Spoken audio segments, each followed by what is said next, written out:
गुरु प्यारी सास संगत जी बड़े प्यार और सत्कार से बोलिए। धन निरंकार जी बस महापुरुषों, मैं एक नई साखी लेके आई हूँ। अगर यदि आप चैनल पर नए हैं तो चैनल को सब्सक्राइब करें, वीडियो को लाइक करें, कमेंट में धन निरंकार लिखना ना भूलें और वीडियो को अंत तक अवश्य ही देखें सास संगत जी, क्योंकि ज़रा सी नज़र डालने में और पूरा वीडियो पढ़ने में बहुत अंतर होता है सास संगत जी। जो कुछ महत्वपूर्ण बात होती हैं वो तो हमारी छूटी जाती हैं, तो हम वो पढ़ ही नहीं पाते हैं सास संगत जी। क्या पता कौन सी महत्वपूर्ण बात हमारे जीवन को बदल दे सास संगत जी। आज की साखी तीखे बोलों पर है सास संगत जी। ईश्वर सारे प्राणियों से बढ़कर मनुष्य को एक अनोखी चीज़ दी है। ईश्वर ने सारे प्राणियों से बढ़कर मनुष्य को एक ऐसी चीज़ दी है, वह है बोली। चाहे तो प्यार के बोल बोल कर सारे जग को अपना बना लें, लेकिन यदि गलती से तीखा बोल भी दिया तो अपने भी पराये बन जाते हैं सास संगत जी। महाभारत का युद्ध भी एक तीखी बोली के कारण ही हुआ था सास संगत जी। युधिष्ठिर के राष्ट्रीय यज्ञ के समय इंद्रप्रस्थ नगरी खूब सजाई गई थी, जैसे स्वर्गपुरी लगती थी। भवन, बाजार, सड़कें, गलियां, दुकानें, बाग, सरोवर सभी शोभा से दमक रहे थे। चतुर कारीगरों ने राजभवन को सपन लोक के समान सजाया था। चमकते कीमती पत्थरों का फर्श ऐसा बना था कि लगता पानी भरा है। आंगन के बीच में रंगीन जल ऐसे शोभायमान थे जैसे रंग बिरंगे पत्थर जड़े थे। सास संगत जी, दुर्योधन शकुनी के साथ युधिष्ठिर का राजमहल देख रहा था। सजावट उसे भी सुंदर लगी, किंतु वह मन ही मन जल रहा था, इसलिए वहाँ की शोभा उसे अच्छी नहीं लग रही थी। अच्छी चीज़ देखना तो उसके जहन में ही नहीं था और वह मजाक उड़ाता और उसके साथ साथी भी ठहाका मारकर मजाक उड़ाते।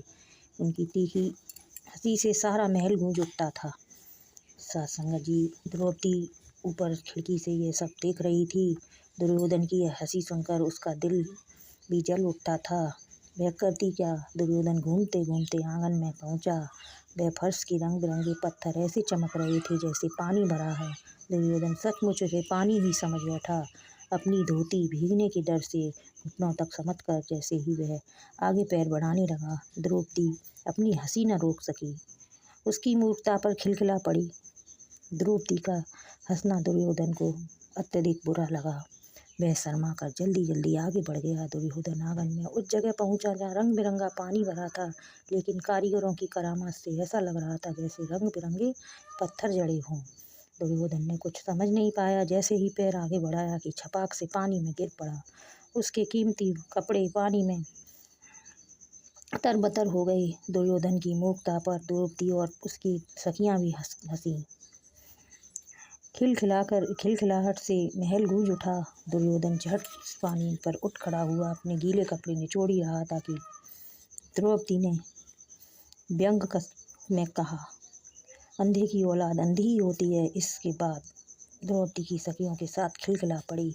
द्रौपदी के तीखे बोल दुर्योधन को बाण के समान चुभ गए। उसने सोचा कि द्रौपदी ने आज मेरी खिल्ली उड़ाई, मेरा अपमान किया। उसने मन ही मन तय कर लिया, जब तक भरी सभा में द्रौपदी को ऐसे ही अपमानित नहीं कर लूँगा तब तक चैन नहीं लूँगा सास संगत जी।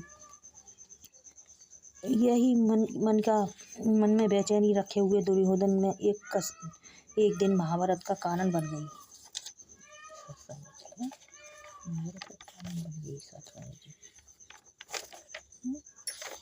और एक दिन बहुत बड़ा महाभारत हुआ सास संगत जी। इसीलिए कहा गया है कि बाणी ऐसी बोलिए मन का आपा खोए, औरों को शीतल करे और आपऊ शीतल होए। सास संगत जी, हमें मीठे बोलने में हमारा कुछ नहीं जाता सास संगत जी। हमारा कुछ पैसा नहीं लगता मीठे बोलने से सास संगत जी, तो हम तीखा ही क्यों बोलें सास संगत जी। हमारे तीखे बोलने से हमें कुछ मिलता नहीं है सास संगत जी, और मीठे बोलने से हमारा कुछ जाता नहीं है सास संगत जी। मीठे बोलने से बल्कि हमारी तारीफ होती है सास संगत जी, हमें सम्मान मिलता है समाज में सास संगत जी। और तीखे बोलने से तो सास संगत जी कुछ हासिल होने नहीं वाला, बदनामी की सिवा। सास संगत जी, प्यार से कहिए धन्यवाद जी।